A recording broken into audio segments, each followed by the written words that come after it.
Yung Chinese spy daw, mga kababayan, na si Xi Jiang na nireport ng Al Jazeera. Remember yung Quadcom hearing sa Pogo na kinasangkutan po ni Alice Goo, at saka dineclare doon sa Quadcom hearing na si Alice Goo isa ring Chinese spy. Ang sabi, mga kababayan, itong si Xi Jiang nag-attend pa ng state dinner na inihanda ng dating Pangulong Digong sa Palasyo Malacanang para kay Xi Jinping. What? Ganon katindi, mga kababayan. Sa Palasyo Malacanang, di ka man dyan basta makapasok kung walang nag-imbita sa'yo. So, ibig bang sabihin, mga kababayan, inimbita itong spy kasi nakapasok po pati sa Palasyo Malacanang? Ito yung report ngayon po ng People's Tonight. It is a shocking story, mga kababayan. O yan po yung balita ng People's Tonight. Sabi dyan, Chinese spy Xi Jiang attended state dinner of Duterte for Xi Jinping. O yan po siya, mga kababayan. Nagpa-picture pa. O ito yung picture, mga kababayan, ng Pangulo. Ito si Digong, medyo blurred lang yung picture. Tapos ito si Xi Jinping. Nandyan siya, mga kababayan, sa okasyon pala ng state dinner. Ganon katindi yung infiltration po. At hindi siya basta infiltration. Ang sabi ni Xi, naimbitaan niya ako. Kasi nga, hindi man siya makakapasok kung walang personal invitation. I must know kasi kami ni Mrs. po, labas-masok kami ni Mrs. dyan sa Palasyo Malacanang. Kaya nainggit nga yung mga buzzers ko, yung mga DDS. Labas-masok daw ako sa Palasyo Malacanang kasi nasa payula ako ni Lisa Tanas. Nagtatanaw lang ng utang na loob yung Palasyo Malacanang sa akin, si Mrs. Lisa Marcos. Hindi pa nga ako, hindi pa nga kami nagkita ng personal ni Mrs. Lisa Marcos. Yung ating Pangulong Bongbong, may mga pictures na ako. Nakamayan ko na yung ating Pangulo. Ngayon, hindi ka man dyan makapasok without the invitation. Kami ni Mrs. iniimbita. Siyempre, iniimbita ka ng Palasyo Malacanang. Alangan man, i-turn down natin yung invitation. Di ba? Nagmamagandang loob sa atin kasi tumulong tayo nung kampanya at nagugustuhan nila yung ating ginagawa, mga kababayan, na sumusuporta tayo sa mga programa ng ating Pangulo. Siyempre, imbita tayo. So yun, mga kababayan, ang sabi dito sa People's Tonight, inimbita mismo ng Palasyo Malacanang, personal invitation dito sa isang Chinese spy. Yan pa ang report ng People's Tonight. Chinese spy Xi Jiang, I attended state dinner of Duterte for Xi Jinping. So anong ibig sabihin nito, mga kababayan? So sabi rito sa balita ng People's Tonight, tahasang inamin ng self-confessed Chinese spy na si Xi Jiang na personal siyang naimbitahan ng Malacanang para dumalo sa state dinner na inihanda ng nooy Pangulong Rodrigo Duterte para kay Chinese President Xi Jinping noong November 2028. Base sa documentary video ng Al Jazeera na pinamagatang si Xi Jiang, discarded Chinese spy or criminal mastermind, ipinakita pa ni Xi ang mga video na kanyang kuha habang dumadaan sa kanyang tabi sina Chinese President Xi Jinping at nooy Pangulong Rodrigo Duterte sa ginanap na state dinner sa Malacanang noong November 12, 2018. Ganon katindi, mga kababayan. Kaya isip-isip, mga kababayan kong may totoong pagmamahal sa Pilipinas, sa ating bansa. Huwag kayong bastang naniniwala sa mga slogan po na mahalin natin ang Pilipinas pero pro-China. Diba?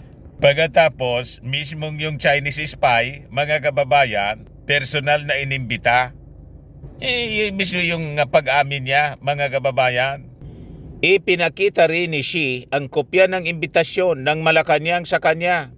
Subalit ang nakalagay na pangalan sa dokumento ay Tang Qiankai. na anyay ginagamit simula nang makamit niya ang Cambodian citizenship noong Enero 26, 2018. Ayon pa sa ulat ng Al Jazeera, nakuha ni Xi ang Cambodian na name sa tulong ng Ministry of State Security ng China, kung saan siya konektado di umano bilang isang espiya. Tulad ni Alice Goo, si Xi ay inaresto dahil sa di umano'y pagkakasangkot sa human trafficking, online scamming at money laundering matapos siyang ilaglag ng China nang tumanggi na ma-assign sa Taiwan. Ikinanta ni Xi si Alice Goo bilang spy ng China simula pa noong 2016 na mariing itinanggi ng sinibak na alkalde. Yan mga kababayan yung report dito, published by People's Tonight. Ngayon lang po, 2 hours ago. Kaya yung ating mga netizens po, manghang-makha po mga kababayan, siyak na siyak sila sa mga pangyayari sa naging expose po doon sa Quadcom hearing. Kaya sabi ng nag-react itong si Bing Soriano Sanchez, napakatindi talaga ng naging presidente ng bansa, hindi lang pang war on drugs, extrajudicial killing or extrajudicial killers ang mga alaga, kundi may mga espiya pa. Grabe naman yan, kaya pala meron pa silang ibiniti na tarpaulin noon na nagsasaad na ang Pilipinas ay probinsya ng China. Ang tindi mo, boy. Tingin ninyo, mga kababayan, bakit kaya nangyari yun? Tinitest siguro tayo kung magiging acceptable. Pati yung mga pabiro-biro ni Digong, pwede na niya ninyo kaming gawing province? Pabiro-birong totoo mga kababayan. Sabi ni si Kitan, kaya sustentado ang troll farm at hitik sa pugos. Bulag na masyado yung mga supporters, obvious na mga pinagtatanggol pa. So nagtaka pa kayo mga kababayan kung bakit matitindi pag umatake yung mga bashers po. Malamang silang nag-accuse ng mga bashers ko po na tayo yung bayaran. Sila po yung talagang bayaran. O diba? Ang masama, ipinagkakanulo yung ating bansa. Sabi ni Josephine Sibayan, spy talaga yan si Guo Waping. Galawan pa lang niya, halatang halata na. Totoo yung documentary ng Al Jazeera. Hindi basta-basta ang reporting nila. Talagang nire-research muna nila kasi napapanood sila sa buong mundo. O ito po siya mga kababayan, yung report ng Al Jazeera. Ipakita ko po sa inyo. I-replay ko po. Ayan. Yung audio lang po para hindi po tayo ma-copyright. Dali lang. Ito. In 2018, Xi filmed this video of Chinese leader Xi Jinping in Manila. They were at a state dinner hosted by then Filipino President Rodrigo Duterte. Xi's official invitation to the event is addressed to a Mr. Tang Krang Kai, one of several new names he'd acquired by then, along with Cambodian citizenship. He says he was just following orders. In 2018, Xi filmed this video of Chinese leader Xi Jinping in Manila. They were at a state dinner hosted by then Filipino President Rodrigo Duterte. Xi's official invitation to the event is addressed to a Mr. Tang Krang Kai, one of several new names he'd acquired by then, along with Cambodian citizenship. He says he was just following orders. Malinaw po mga kababayan. O ito pa. Ito yung plinay sa sa Congress, sa Quadcom. He allows us to take a look. One file in particular catches our attention. Ayan si Guo Waping. It's a dossier about Guo Huaping, or Alice Guo, former fugitive and embattled ex-mayor of a small town in the Philippines. Now in police custody, Guo is being investigated for alleged ties to scam operations and money laundering. He's also accused of being a Chinese spy. 菲律宾的这个郭华平呢，我用这个手机呢跟他通过话， Sher says Guo once asked him to help fund her political campaign. 那我更不想得罪这个菲律宾政府了，所以一直就或者没有给钱。 Guo has repeatedly insisted she was born in the Philippines, a prerequisite for office holders in the country. Dininay But siya Cher's ni dossier Alice lists Goo. China as her place of birth. Guo had previously claimed she's the daughter of a Filipino woman. But according to this document, her mother is a Chinese citizen called Lin Wenyi.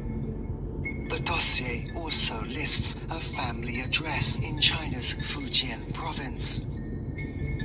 This is what our researcher finds when he visits the local office of the Chinese Communist Party.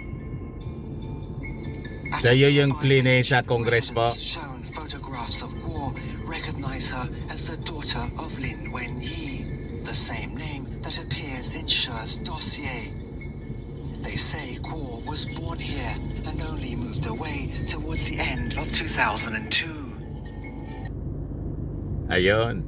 Ituloy natin kasi putol-putol siya, mga kababayan. Sher says he has a message for the former mayor. 郭台铭跟我是不可信的，我们两个你看看，曾经都为这个国安部卖命，你看看我的下场。要想不被灭口呢，就把真相呢，就告诉全世界。 Yung message niya po kay Alice Goo, tinatawag siya sa totoo niyang pangalan, Go Huaping. The two of us anya once dedicated our lives. We have once trusted anya China. Look anya what happened to me. If you don't want to be eliminated anya, you should anya tell the world the truth. Magsabi ka na anya ng totoo. Yun ang mensahe niya kay Alice Goo. Ito yung replay na video, mga kababayan, sa Quadcom hearing noong isang gabi.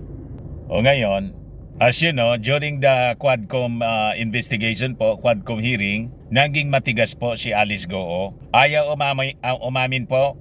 Ito po. Your Honor, hindi pa ako yan. This is not you. Okay. Ang katanungan ko, Ms. God, because you're saying that hindi mo kilala at dedemanda mo, ano naman mabe-benefit din nitong si She Zhijiang to name you? Your Honor, I think it's better for you to ask him.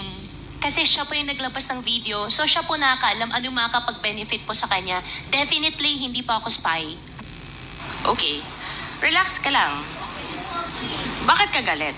Kasi po, ganun po yung nangyari last time. Sinasabi po nila spy ako. Mahal ko pong Pilipinas. Filipino po ako, hindi po ako spy. Okay, relax lang. Relax ka lang. Diba? You don't have to be so riled up if you know the truth. Doon biglang uminit yung ulo po ni Alice Goo. So with all this information po na nakukuha natin, sana makatulong po ito sa ating pagdidesisyon, sa ating mga isusupport na leaders po in the coming election, midterm, and lalo na po sa 2028 presidential elections. So tama yata yung sinabi ni PBA Party List Representative Migs Nograles. Paraan niyang 2017 pa lang nabenta na ang Pilipinas. Ayan man lang po ang short video natin. Ako po si Dante Maravillas. Bye-bye po. God bless.